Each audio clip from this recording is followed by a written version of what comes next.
हाय दोस्तों, welcome to stupidity by सोहम। एक दोस्त ने मुझे एक स्टोरी भेजी थी जो उसके साथ घटना हुई थी। तो मैं आपको पढ़ कर सुना रहा हूँ उसी के लैंग्वेज में। तो आपको अच्छी लगे तो लाइक करो, सब्सक्राइब करो, शेयर करो इस चैनल को। उस स्टोरी का शीर्षक मैंने दिया एक बेरोजगार और डाकू। एक बार मैं बैंक क्लर्क का एग्ज़ाम देकर बस से वापस घर जा रहा था। वैसे तो मैं पैदल ही आता हूँ, पैसे तो बाप देता है। पर उस दिन इतना झटवा गया था कि कमला पसंद के पैसे बचाकर बस पकड़ा। आधे घंटे हुए थे कि बस जंगल के रास्ते से गुजर रही थी, तभी ड्राइवर ने अचानक ब्रेक ऐसा लगाया कि मैं उड़कर आगे बैठे एक लड़की की गोद में जाकर गिरा और उसे देखने लगा। वाह, इतना अच्छा दिन तो 40 साल का हो गया कभी नहीं मिला। लड़की मुझे गरियाने ही वाली थी कि तभी 8-10 डाकू बस में आंधी की तरह घुसे और गोली चलाने लगे। डाकू की काली मूछें देखकर मुझे वीरप्पन की जीवनी याद आ गई। इतना सब हो ही रहा था कि एक डाकू मेरे पास आया और बोला कि कपड़े को छोड़कर जितना सब है वो निकाल।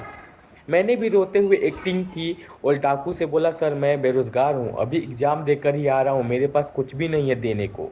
मैंने भी सोचा यहाँ तो अपना बेरोज़गार होने का फ़ायदा उठाऊँ। माँ की आँख मैं क्या बताऊँ। इतना बोलने के बाद सभी डाकू मेरे पास तूफान की तरह चले आए।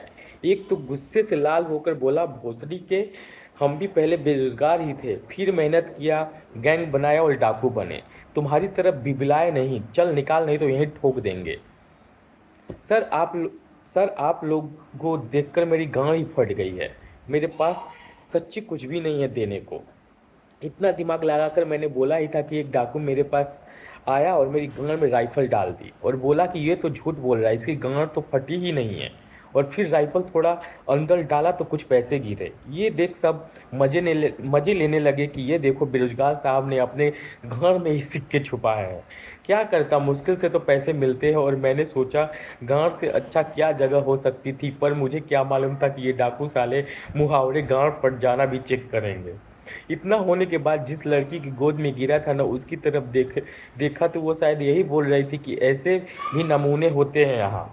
दोस्तों, डाकुओं ने मेरे घर से पूरे 10-10 के 5 सिक्के निकाल लिए, जो कि मैंने शाम के लिए बचाए थे कि अंडे की भुर्जी खाऊंगा। एक डाकू ने लड़की के चैन खींच लिया और बगल में बैठे उसके बाप को बोला कि चल बुढ़ऊ तू भी निकाल जो रखा है। तो मैंने सोचा मैं तो लूट ही चुका हूँ, कम से कम इस लड़की की नज़र में तो अच्छा बनूं। मैंने एक हाथ अपने गाल पर रखते हुए, क्योंकि दर्द ही इतना हो रहा था, डाकू से बोला, डाकू सर ये अच्छे इंसान हैं, इनको छोड़ दीजिए ना प्लीज़। इतना बोलते ही वो डाकू बुढ़े को छोड़कर मेरे पास आया और पार पार 2 चाटे मारे और बोला कि हम लोग क्या बुरे इंसान हैं बेंचोद। इतना सुनते ही गांड के साथ साथ मेरे दिमाग का भी फ्यूज उड़ गया और मैं बेहोशी की नाटक करता हुआ ज़मीन पर लेट गया। सोचा थोड़ी तो सिंपत्ति मिलेगी, बट उनका सरदार मेरे गांड में डंडा कोसते हुए बोला कि हमारा लुटना हो गया, हम जा रहे हैं, नहीं तो बेहोशी की नाटक कर रहे हो ना, तुम्हें ऐसे हालत में देख के हम तुम्हें नंगा करके पेलते। दोस्तों, ये सुनकर मैं सच्ची में बेहोश हो गया और बेहोशी में कल्पना करने लगा कि मैं नंगा और 10 डाकू। दोस्तों, ये घटना के बाद अभी तक उबल नहीं पाया, अब कभी बस से ट्रेवल नहीं करता हूँ। दोस्तों, अगर आपके पास भी इंटरेस्टिंग स्टोरी है तो प्लीज़ हमें मेल कीजिए beallrestupid.com। यहीं शेयर करेंगे, यहीं मज़े करेंगे। Please subscribe this channel. Thank you.